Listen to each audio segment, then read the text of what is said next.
everybody, it's me, your friendly neighborhood Uncle Pete, and this is my series, Nails in a Coffin, where we learn that with great kills, there must also come great nails. Welcome back to my channel, or welcome to my channel. Thanks for being here. If you are new here, you can read what Nails in a Coffin is all about in the section down below, because these videos are not film reviews. Rather, I break down the on-screen kills and evaluate how well the victim responded to their attack. So, over the past 2 months, I've covered the entire Child's Play franchise on Nails in a Coffin, going over each of the on-screen kills and rating how well that victim did. At the end of every franchise I cover on Nails in a Coffin, I hold my Golden Nail Awards, where I go over the films with the highest and lowest Nails in a Coffin averages, as well as rank the films, and I cap off with the Golden Nail Awards, where I select my favorite kill for each of the nail ratings. Now, if I gave someone a half a nail increment, they're eligible for the next higher Golden Nail Award. So if I gave someone 1.5 nails in a coffin, they're eligible for the Golden 2 Nail Award, I should say. Okay, but first, let's go over the average nails in a coffin for each of the films. And you can see here, a lot of these films are very close to each other with Child's Play 2, Seed of Chucky. Pretty much all of them, with the exception of our lowest and the highest, very, very close to each other. So Child's Play 3 having the highest average with 2.43 nails, and Curse of Chucky the lowest average with only 1 nail in the coffin across all those kills.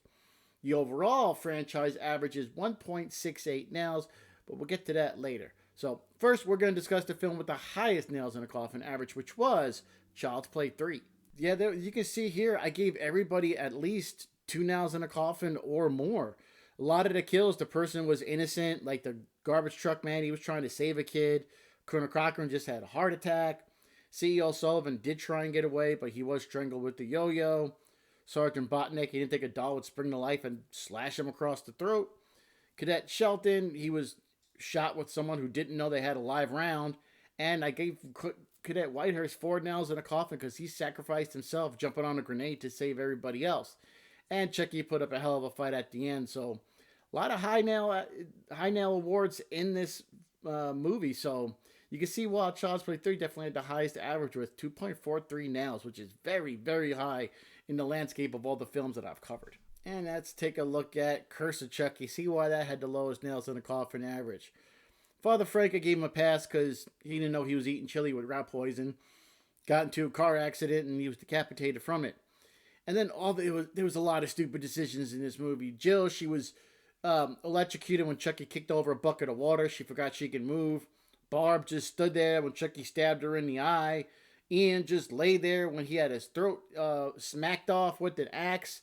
And Officer Stanton was doing some shady stuff. So most of these people forgot they had arms, or they were doing shady, stupid stuff. That was a 100% reason why they got killed. So yeah, I'm good with all these nail ratings. Everybody deserved only 1 nail in the coffin.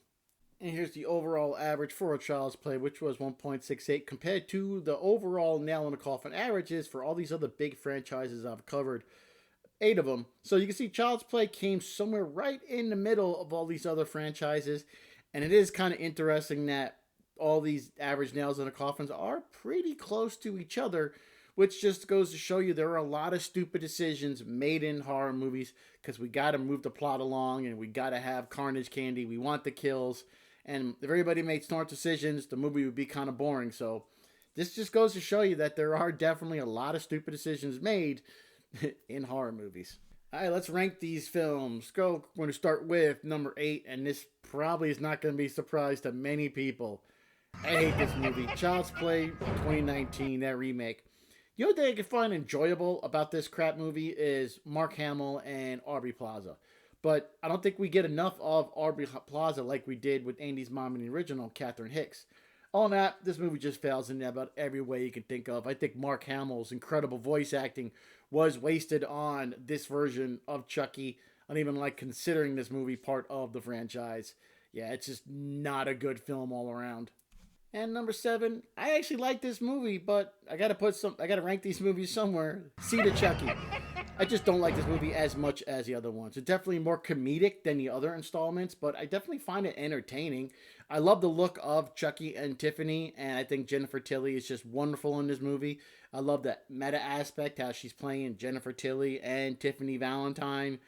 Yeah, the meta aspect is kind of enjoyable. It's got some good kills. That John Waters kills is pretty funny. Red Man's is kind of gruesome as well. Yeah, I think this movie gets a lot of hate, but I do have to rank them yeah, Seed of Chucky, good film. I just don't like it as much as the others. And coming in at number 6, Child's Play 3. And this movie's fine. I just didn't care for Andy here. In Child's Play 2 and the original Child's Play, Andy was a tough kid for someone his age. Very brave in those films. But here, that really wasn't him. I just kind of expected more bravery from him after what we saw in the first 2 installments. Plus, Cadet Shelton was too over the top for me. Being a veteran, he's the type of guy that's just so scared of everything, so they try and act tough. And it kind of came across as too comical, not what a real military school would be like. Yeah, you have those guys, but nobody would take them seriously. So that was a little off for me, but yeah, I still enjoyed this film. But my biggest issue was Andy. Just I expected more from him as far as bravery. Number 5, we have Curse of Chucky. From here on out, I definitely love all these movies. It's just liking the other ones a little bit more. So I love the gothic setting of this film in that giant mansion. It's dark, it's gloomy. You get some really cool shots in this movie. Great cinematography, like when Nika gets pushed over the banister to the second floor. You get that slow motion shot of her like diving over. Beautiful shot. I love it. But if I do have an issue with this movie is all the stupid decisions from just about every single one of the victims in here, and that's what's kind of held it from going up a little bit higher on my list. And coming in at number 4, our most recent installment, Cult of Chucky. I also love the aesthetic of this film. The stark white of the asylum is almost a character in itself, and I love movies that take place in the snow. I'm a sucker for them. This movie's it's snowing outside. It just hits right for me. And I love the characters in this film. I think it's Claire. They're in one of those therapy sessions, and she's all pissed off. And Malcolm tells her, "Don't you get tired of being wrong?" She's like, "No." It's real funny. All the characters have these all little quirks because they're in a mental asylum. And of course, I have to mention Fiona Dorff. She's just wonderful, beautiful, talented. She's late to the franchise, but now she's one of the most important foils to Chucky, right up there with Andy, making her a force to be reckoned with. Love her. Just a fantastic film in itself. And I love the way this film ties in every other film in the franchise is represented in this film. Whether it's mentioned in Kent Military Academy, Kyle makes an appearance at the end. His mom is, he's on the phone with his mom. It's just wonderful. I just love how everything is tied together in this film. This is where it gets difficult because these 3 movies are some of my 3 favorite horror movies of all time. But I gotta rank them. I had to put them somewhere. Number 3, Child's Play. It's the original and it's fantastic. Alex Vincent is so good in this movie. Catherine Hicks, Chris Sarandon as well. You don't see Chucky in action as much as the other films, which makes sense since it's his origin story. Still, one of the best horror movies to come out of the 80s. It started my favorite horror franchise with my favorite horror villain. The puppeteering is just top notch. Yeah, these top 3 are so hard to rank, and they could probably change place depending on the day that I'm ranking these films. But I had to rank them somewhere, like I said. So Child's Play, Child's Play, I had to rank as my number 3. And number 2, just barely didn't make it. Bride of Chucky, another movie I love to death. It's a guilty pleasure. You get the introduction of Jennifer Tilly as Tiffany Valentine, making a true match made in hell between Chucky and Tiffany. Their chemistry is pure joy. It's off the mark. And plus you get the birth of my favorite version of the killer doll, Stitched Up Chucky. When you say Chucky, I think Stitched Up Chucky. And the only thing that stops this movie from being my number 1 is Jade and Jesse. They're just boring, not fun, bland, vapid characters that are very annoying. But there's just something about this movie I adore, whether it's the soundtrack, the comedy with it, Chucky looking great. He's just so maniacal. Yeah, I love this movie. It could be number 1 on anybody else's list, and it deserved to be there. But for me, it's my number 2. And leading up to my number 1, you know what's left, Child's Play 2. This is how you make a great sequel. A film that builds on the original and makes it bigger and better. It has some of my favorite kills in the entire franchise, especially Miss Kettlewell. I love when Chucky's walking to her saying, "You've been very naughty, Miss Kettlewell." The puppeteering is out of this world in this film. Andy, again, is a tough kid and very brave. Plus, the ending, Chucky takes so much punishment. He gets so angry trying to kill Andy. He cuts off the lower half of his body and he's dragging himself on a small dolly to go and get Andy. He just takes incredible punishment, forced to be reckoned with, Fantastic climax. Yeah, just I'm smiling right now as I'm reading my script because I love this movie so much. My number one in a very, very tough franchise to rank, Child's Play 2. And of course, we're going to end with my Golden Nail Awards, giving you my favorite kill for each of the nail ratings. Let's get down to it, starting off with my Golden One Nail Award. That goes to Maggie from Child's Play. It was Chucky's first kill in his doll form, plus it's such a crazy kill. Chucky smacks her in the forehead with the plastic hammer, and she goes stumbling back so fast that she crashes through a window that was waist high, and she falls out of it, falling 3 stories to her death.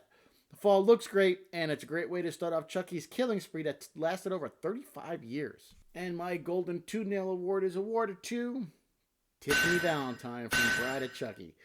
Another important kill in the entire franchise. Shot wonderfully as well. It's so much fun. She's laying in the bath crying while watching Bride of Frankenstein. Chucky is super pissed at her. He tries to stab her, gets kicked into the wall. Then he quickly pushes the TV in the tub, electrocuting her. Slow motion bubbles. Then he quickly performs the Heart of Nambala chant, sending her soul into the bride doll. Without this kill and not having Tiffany in the doll, I don't think the franchise would be as successful. You can't have Chucky without Tiffany, and I'm so glad she shows up in all of future installments. My Golden 3 Nail Award is going to the one and only Charles Lee Ray. This is when I started it all. Without it, there would be no Chucky the Killer doll. It's probably the most important kill in the entire franchise. I gave Charles Lee Ray 3 nats for his death because he was shot twice, knew he was dying. But before he passed away, he had the wherewithal to put his soul into the life of a good guy doll. His anger fueled him to carry on just long enough to make that transfer.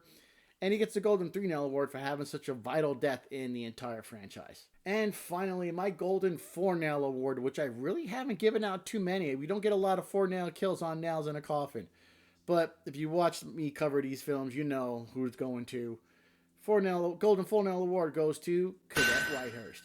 He made a split-second decision to sacrifice himself to save everybody else. What a change he made early in the film when he was just made to be a coward. You could tell he hated being that scared. He wasn't happy that way, but he couldn't help himself. And when I gave him the full nail covering when I did Child's Play 3, I said, you never know what you're capable of till you're face-to-face with a life or death decision. And he made the ultimate sacrifice, showing incredible bravery, having like a split second to decide what to do. And he decided to throw himself on a grenade to save other people, sacrificing himself. And to me, he proved he had more guts than everybody else in that military school. And that's the type of kill that earns you 4 nails in a coffin, which is why he's getting the Golden 4 Nail Award. There we go, ladies and gentlemen. That wraps up my Golden Nail Awards for the Child's Play franchise. I had a blast covering all these movies, except for the 2019 crap make. As I've stated multiple times, covering all these movies on my channel. Chucky's my favorite horror villain and my favorite horror franchise, and you can see he sits behind me in every single one of my videos because, to me, Chucky's at the best. I'm not sure what I'm going to cover next, but I'll see you for another episode of Nails in a Coffin. I may be shifting to 2 Nails in a Coffin episodes a month, so I'll be alternating weeks between Nails in a Coffin and my Horror Movies Pro series that I collaborate with my buddy Carlin. So, Nails in a Coffin on Fridays, Horror Movies Pro tips on Wednesdays. Reason is I started working again after retiring from the Navy like 7 years ago. I now work at Graham Crackers Comics in Marietta, California, which is kind of cool. So taking my time away from working on videos. And if you ever see me there and mention Nails in a Coffin, I'll buy you a comic book off the wall from one of our weekly releases. So hope you're doing well this holiday season. Everybody take care of yourselves, take care of each other. Be good to yourselves and be good to each other. Thanks for watching. Please like, comment, share, and subscribe. Really help me grow this channel so everybody can be familiar with Nails in a Coffin. Until then, take care. I am your friendly neighbor and Uncle Pete. And remember, with great kills, there must also come great golden nails.